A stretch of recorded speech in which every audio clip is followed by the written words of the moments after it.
Howdy, trumpet players. So, today, I'm early to another gig, always. That's why I do these videos. Um, and what I'm thinking about today, and I'm going to share with you, is this concept that playing trumpet correctly is supernatural. Right? That sounds impressive, right? Supernatural. What does supernatural mean to you? If you look at the exact meaning of the word, super means over and above, right?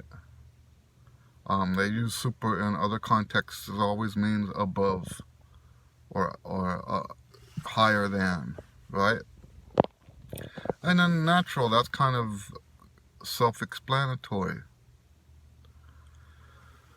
Great trumpet playing is supernatural.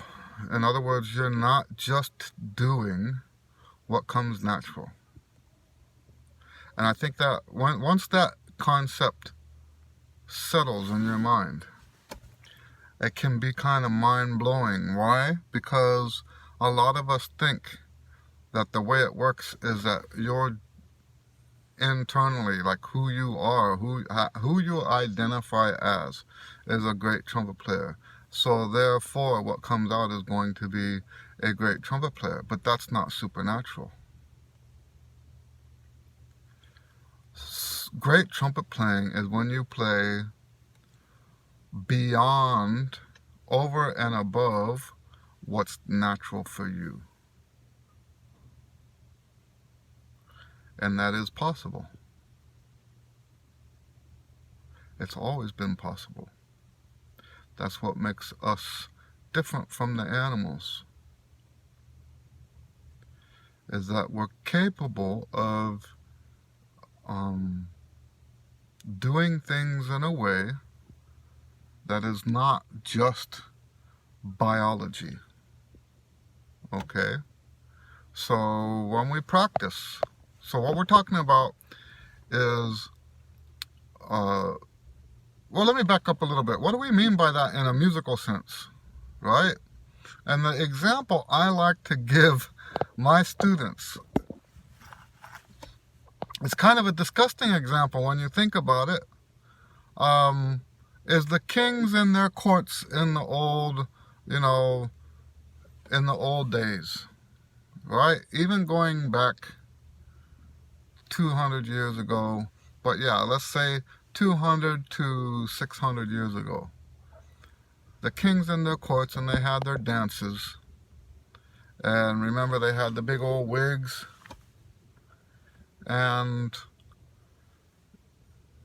we see this stuff on TV, the enactments of this, and we see them. One of the things I learned from the Renaissance Festival a long, long, long time ago is that royalty never let their arms bend past 90 degrees.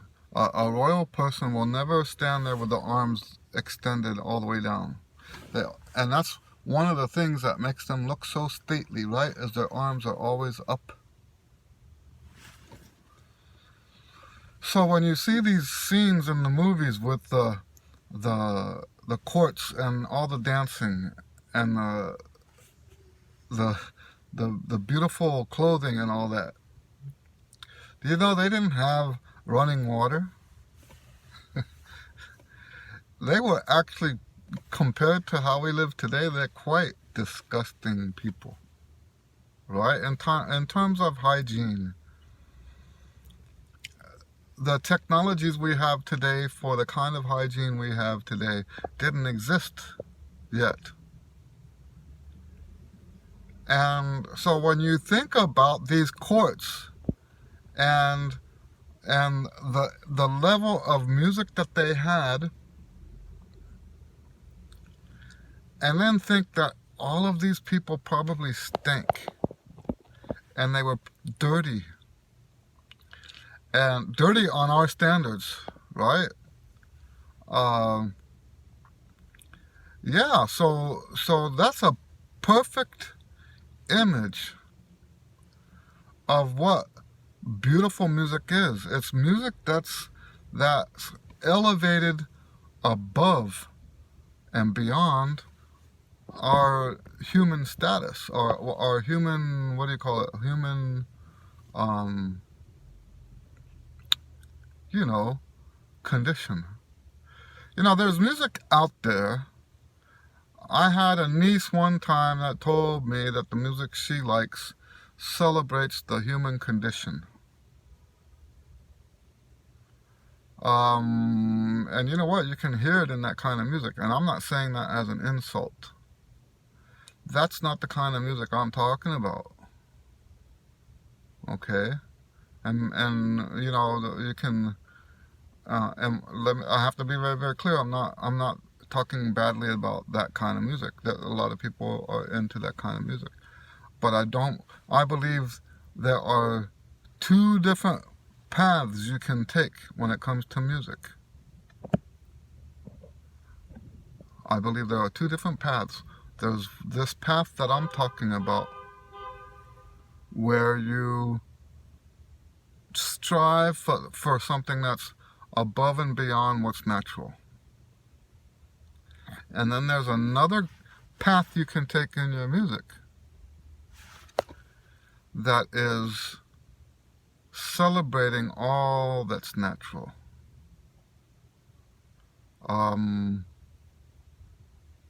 And you know, it's not a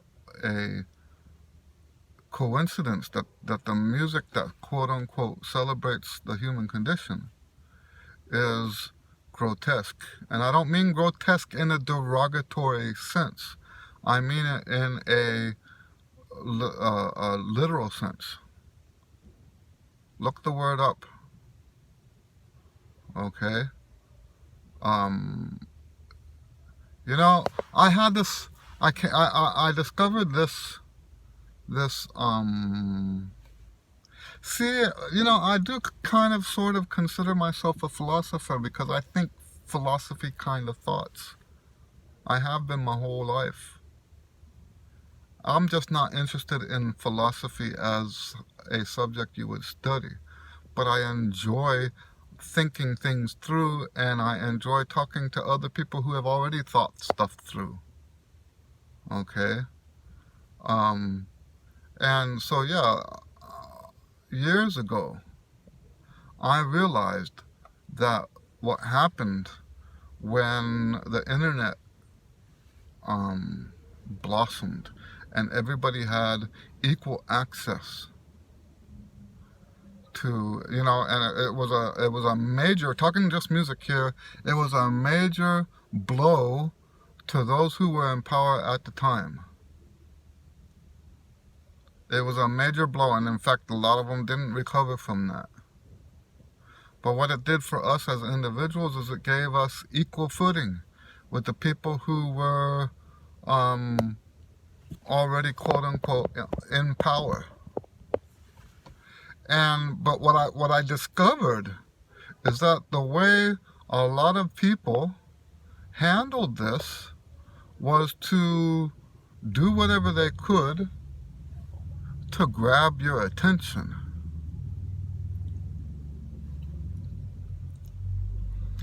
And a lot of times what they did to grab your attention was, what's the word? Not grotesque. So I used the word grotesque earlier. There's another word that I used to use, but it's basically doing shocking stuff. I forget the word that I used to use. Shocking stuff.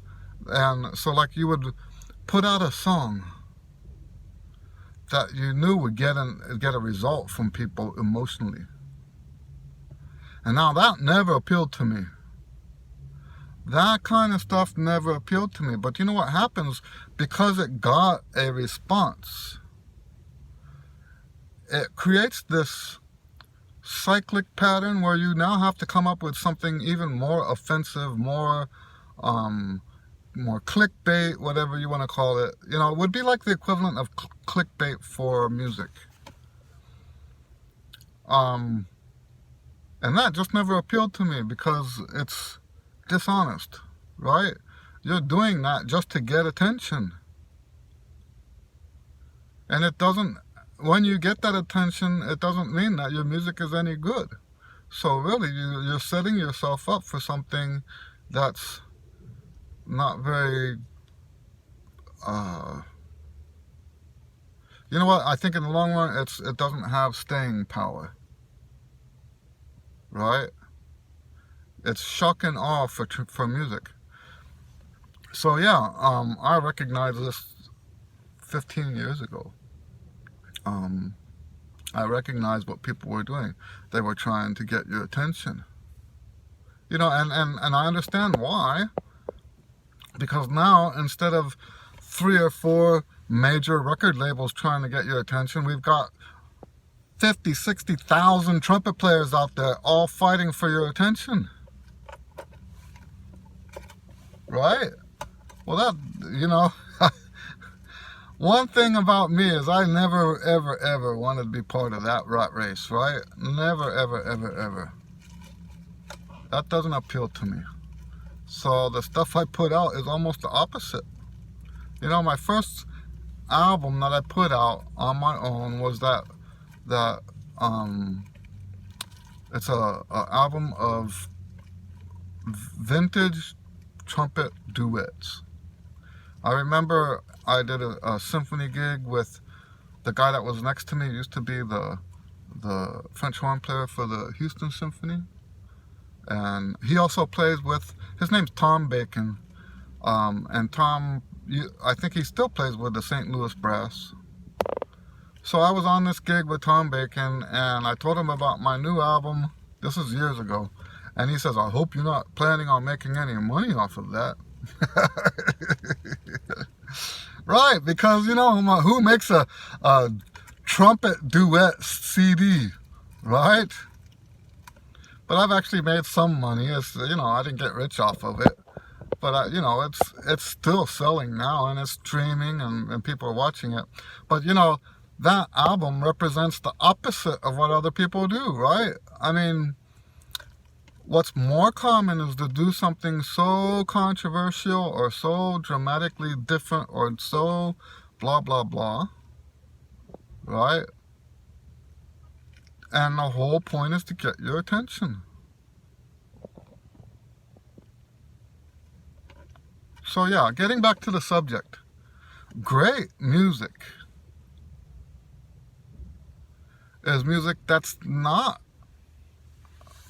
at your personal level. And I'm not saying, okay, let me just specify one more time. What does that got to do? I better tie all this in before I close, okay? Because it sounds like that other tangent has nothing to do with what we're talking about, and it does.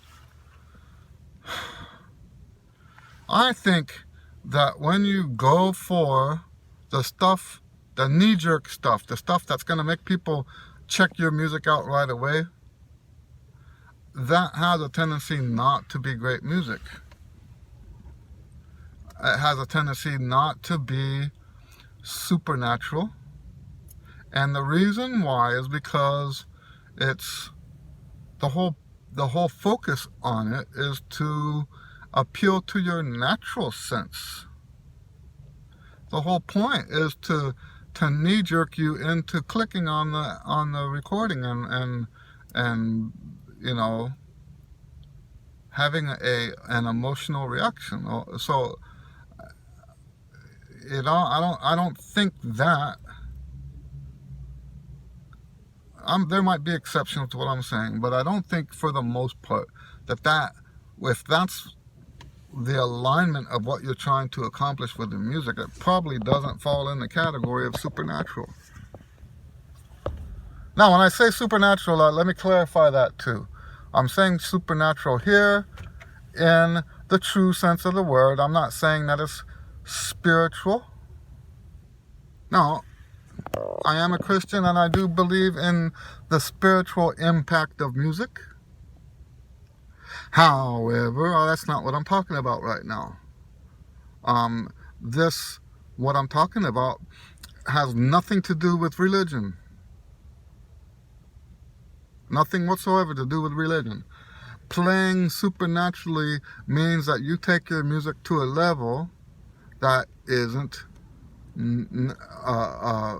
fueled by your natural impulses, your natural inclinations. You're taking it to a level, and so let's talk about what that means. What is supernatural musicianship? Do you know that it's natural if you have 16 notes in a run? It's not natural to play all 16 of those notes exactly the same, with the same note length and the same tone quality. That's not natural. So what we try to do in our practice time is go against our natural urge to play each one of those differently and make them exactly the same. And that's just one example. Another example that pops up into my head, it's not natural for a tempo to be the same all the way through. That's not natural. So when we hear music from a great musician who's playing the music at a consistent tempo all the way through, that music has a way of elevating us above what's natural because it is supernatural. Playing all the notes in tune, that's not natural. To develop a skill to where all of the notes are precisely in tune is a skill that's above and beyond what's natural for your human body. I think if you can get your head around that part of what I'm saying, wrap your head around that,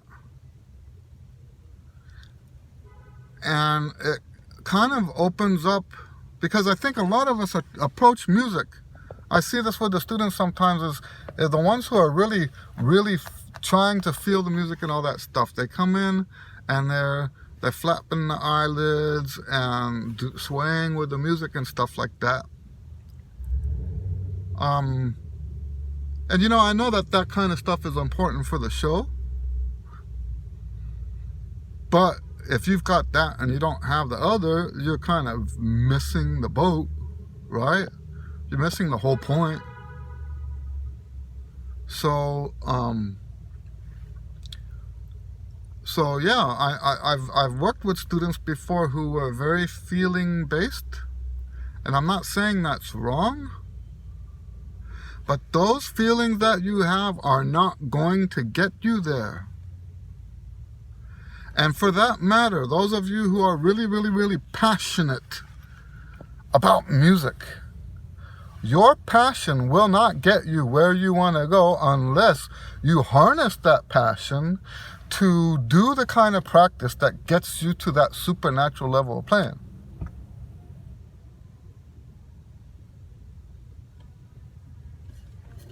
Because your emotions, which is what passion is, right?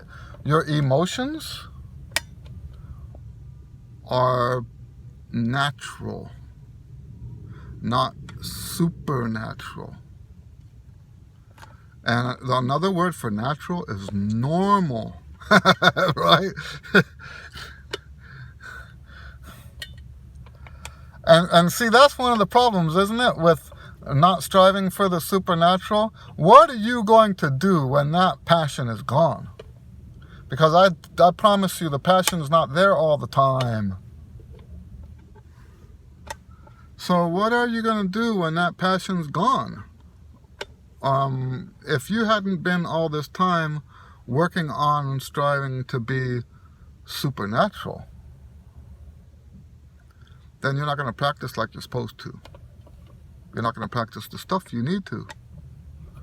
And if you need to rely on your passion to get you through your practice sessions, if you must be passionate to get you through your practice sessions, you're missing it. There's going to be days when you're not passionate and nothing's going to happen. So one of the nice things about striving for the supernatural is it doesn't matter if you feel like practicing today. You don't have to be in the mood for it. There's no need to be in the mood to practice because, hey, you're striving for what's over and above, not what's natural, right? So it doesn't matter if you feel like it or not, because you weren't feeling supernatural good anyway. Because that's not where supernatural comes from your feelings. Okay? So yeah, great playing has always been supernatural. Great musicianship has always been supernatural. It's been something over and above what is normal for the human body to do. We see this in almost all kinds of art. The ability to hold the brush still and get that perfect stroke with the perfect color. None of that is natural. Not in the sense, okay, so there's people who have, so let's talk about what is natural and what we need, okay? And it took me a long time to believe that this even existed, but there are people who, for example, are tone deaf. If you can't hear one note from another, now there's some people who just haven't developed their ears yet, so I'm not saying that everybody that can't hear the notes is tone deaf. That's stupid too. I'm not saying that. Just because you can't hear the notes doesn't mean you're tone deaf. You got to work with somebody, see if you're tone deaf. I've had students before who could hear, but their ear was so weak that the progress that they made in the beginning was just like, they were practically tone deaf, but they weren't legitimately tone deaf. And they made progress. But yes, there are people who can't hear a difference between the notes. That's the kind of natural stuff that you actually need. But you know what? As far as relying on what's natural, you know, I think it's a myth that, oh, so and so is a natural trumpet player, and that's what gets him through all this stuff. You know what? I never met a natural trumpet player that didn't practice his butt off. Huh? Or her butt off. Guys and girls both. So this, I really believe that the idea that being a successful player is something that happens from the natural part of you, I don't believe that one bit. Great trumpet playing is supernatural, not natural. It's supernatural. And, you know, when it comes to what's natural, the most important natural quality that you might have that would make you a great trumpet player is the ability to stop listening to all these people that's talking about natural. How's that? Huh? That's what I would say. Those of you who have the ability to cut through all of that like butter, cut through all that talk about, you know, being natural. I'm seeing this girl just walk through a flower bed. I'm at another university today doing another graduation, and they're doing pictures, and the one with the camera just walked through a flower bed like,